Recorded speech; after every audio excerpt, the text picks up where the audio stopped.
viņi to ir izmantojuši, gatavojot kaut kādā veidā budžeta pieprasījums. Vēlreiz uzsver valdības diskusijā šāda veida jēdzieni, kā Finanšu ministrijas veikta aptāja nav. Bet Finanšu ministrija iniciators šajā aptājā, un būtībā Finanšu ministrija jau ir tā, kas tur Latvijas valsts budžeta maciņu. Tad pēc šiem kritērijiem, vai kā notiek šī budžeta veidošana, vai tiek ņemts vērā šīs aptājas? Es vēlreiz uzsveru tātad tas, par ko valdībā bija diskusija, bija šis PKC veiktais vērtējums. Un tas ir tomēr kaut kas cits, tas ir, jāatzīst formāli veikts vērtējums, un šī formālā pieeja radīs problēmas ar šo nacionālās drošības koncepciju, kas vienīgi apstiprināta Saeimā, un līdz ar to izrādīsies tā kā prioritārāka. Protams, tiek ņemti vērā arī pašu ministriju pieprasījumu, un mēs visām ministrijām arī esam uzdevuši, un ministrijas to ir izdarījušas, paši savus pieprasījumus saranžēt prioritārā secībā, lai arī no nozarēm būtu skaidrs, kas tad ir tās prioritārās lietas pašu nozaru skatījumā. Tātad, jūs jau pieminējāt šīs prioritātes, kuras ir tās galvenās uzsveramās demogrāfija, šis jautājums. Kā jūs varat pateikt skatītājiem, cik naudas, kāds princips? Redziet, cik naudas, par to pašreiz tieši notiek diskusijas. Un cik naudas, to lielā mērā noteiks arī tas, ko mums izdosies vai neizdosies vienoties par budžeta ieņēmumu daļu, vai šis Finanšu ministrijas priekšlikums kādā veidā risināt darbspēku nodokļu jautājumu, vai darbspēku nodokļu samazināšana gūs atbalstu vai negūs atbalstu, tas diezgan lielā mērā noteiks, cik daudz līdzekļu mums būs pieejami un cik daudz mēs prioritātēm taiskaitā demogrāfijā varēsim sadalīt. Tātad Finanšu ministrijas pieprasījums taiskaitā paredz, kā es pieminēju, palielināt atvieglojumu par apgādību esošu personu jau no nākošo gadu, kas arī viens no demogrāfijas veicināšanas pasākumiem. Vai jums ir kāds konkrēts redzējums par to, piemēram, cik varētu būt tā mazākā summa, kuru piemēram, nedrīkstētu gluži mazāk par šo summu dot demogrāfijai, piemēram? Redziet, es pašreiz nesaukšu konkrētas summas. Varbūt princips, zem kura nedrīkst? Jo mums par šīm konkrētajām summām jau ir jāvienojās. Bet jebkurā gadījumā tas, ka šis būs viens no prioritāriem jautājumiem, pilnīgi skaidrs, bet konkrētās summas tomēr parādīs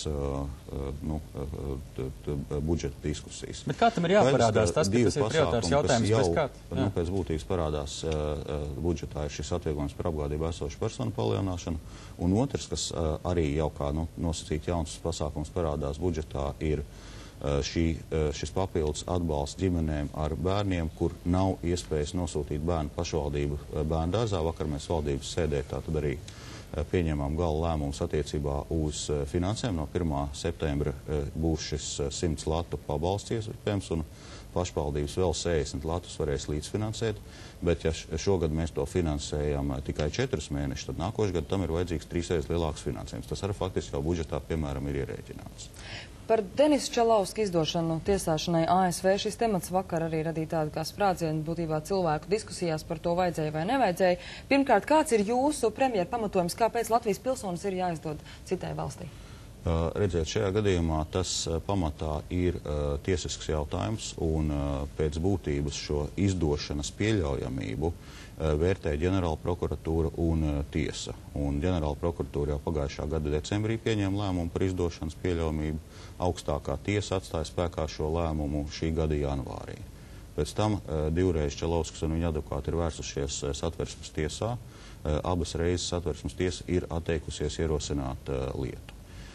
Tas, ko šajā situācijā lemj ministru kabinets, faktiski ir atbilstoši Krimināla procesa likuma 708. panta 3. daļai, kas pasaka to, ka ministru kabinets var atteikt izdošanu tikai tad, ja ar to tiek apdraudēta valsts suverenitāte, ja pārkāpums, kas tiek inkriminēts personai, ir politiska vai militāra rakstura, vai arī, ja ir pietiekams pamats domāts, ka persona tiks diskriminēta dēļ viņa, teiksim, rases, tautības, reliģiskiem, politiskiem uzskatiem vai tam līdzīgi.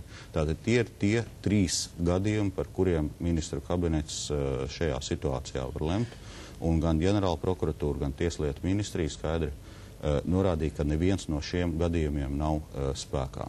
Tad jūs, prāt, tie, kur šobrīd skatās jūsu sacītajā un klausās, vai viņiem no tā būtu jāsacina, ka apstākļis, ka valsts aizsargā savu pilsoni, lai kas arī šajā brīdī būtu rakstīts likumā, tas īsti pie mums nedarbojas? Nē, šajā gadījumā es gribētu teikt, ka darbojas likums. Un nevarētu būt situācija, ka mēs neskatāmies, kas rakstīts likumā, un vienkārši darbojamies. Vai es redzu, ka likums varbūt būtu jāgroza? Šajā gadījumā šis jautājums ir par šo līgumu, kas ir noslēgts starp Latviju un ASV par, teiksim, pilsoņu savstarpējo izdošanu, ja gadījumā ir aizdoms par pārkāpumu, kas veikts citās valstīs, vai tiek inkriminēts pārkāpums, kas veikts citā valstī. Šis ir divpusējais līgums, jāatzīst, ka kopš 2005. gada Latvija kopumā ir lēmusi par 13 personu izdošanu ārvalstīm. Un cik personas ASV ir izdevusi Latvijai pēc pirmsiem? Faktiski atteikums ir bijis tikai viena reize, kad viena persona ministra kabinets atteica izdot Baltkrievijai, acīm redzot, uzskatot, ka persona tiks vajāta politisko uzskatu dēļ. Vai šis precedents būtībā piemēram, nerosina to, ka būtu nepieciešams kādas izmaiņas, jo ļoti daudz arī, piemēram, šajās diskusijās tiek minēts Rumānijas piemērs, kur ir otrs šis cilvēks, kurš arī ir apsūdzēts, un viņš pat nav aizturēts, un valsts pati kārtos šo lietu savas valsts ietvaros, veiks izmeklēšanu. Redziet, man ir grūti komentēt Rumānijas juridisko sistēmu, bet Latvijā tieslietu sistēma šo jautājumu ir vērtējusi, un gan ģenerāla prokuratūra, gan augstākā tiesa, gan Satversmes tiesa savus atzinumus ir devušas. Un līdz ar to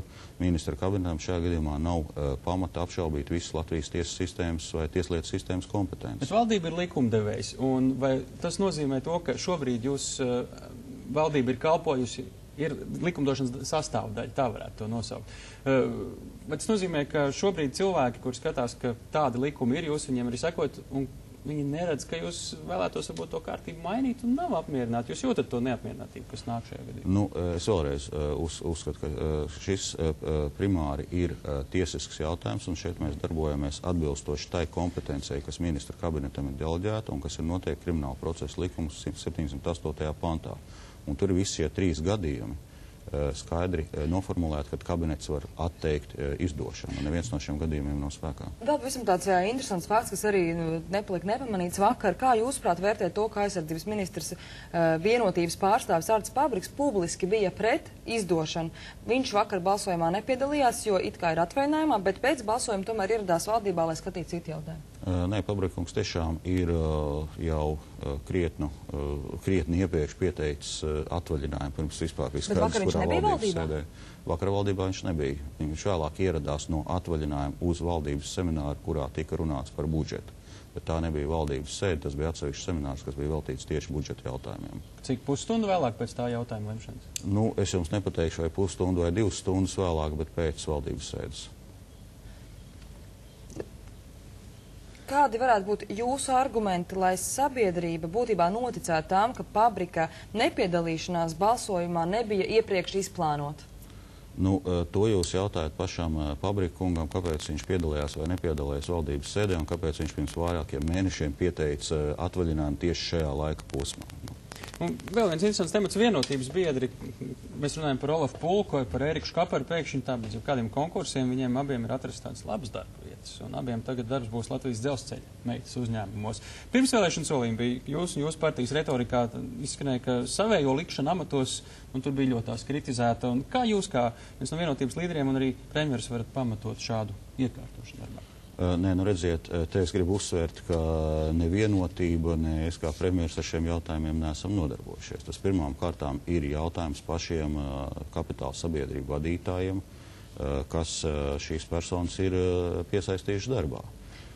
Un skaidrs, ka kapitāla sabiedrību vadītājiem šajā gadījumā jārēķinās, ka personas, kurām ir arī politiskā darba pieredze, parasti piesaista daudz lielāku sabiedrības uzmanību nekā personas bez politiskā darba pieredzes. Bet vienotība neko nevar darīt, lai tas nenotiktu, jo, pirms vēlēšanām tas ir, vēlreiz uzsver, tas ir jautājums pašiem kapitāla sabiedrību vadītājiem. Pie tam, ja mēs runājam, piemēram, par vadošajiem amatiem, tādā gadījumā attiecībā uz vadošajiem amatiem mēs šo sistēmu pilnveidojam gan attiecībā uz kapitāla sabiedrībām ar kapitāla sabiedrības pārvaldības koncepciju, gan vakar mēs pieņēmām valdībā arī lēmumu attiecībā uz valsts pārvaldi, nosakot centralizētu sistēmu, kā nākotnē tiks atlasīti, teiksim, valsts iestāžu vadītāji, viņu vietnieki, valsts sekretāri, viņu vietnieki.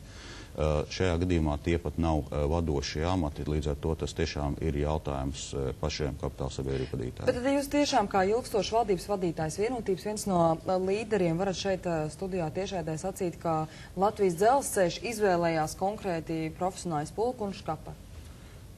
Tas ir jājautā pašiem kapitāla sabiedrību vadītājiem. Es vēlreiz uzsveru, es personīgi neesmu nodarbojies ar jautājumu, kādu Brikmanis piesaista vai nepiesaista savu konsultantu, piemēram.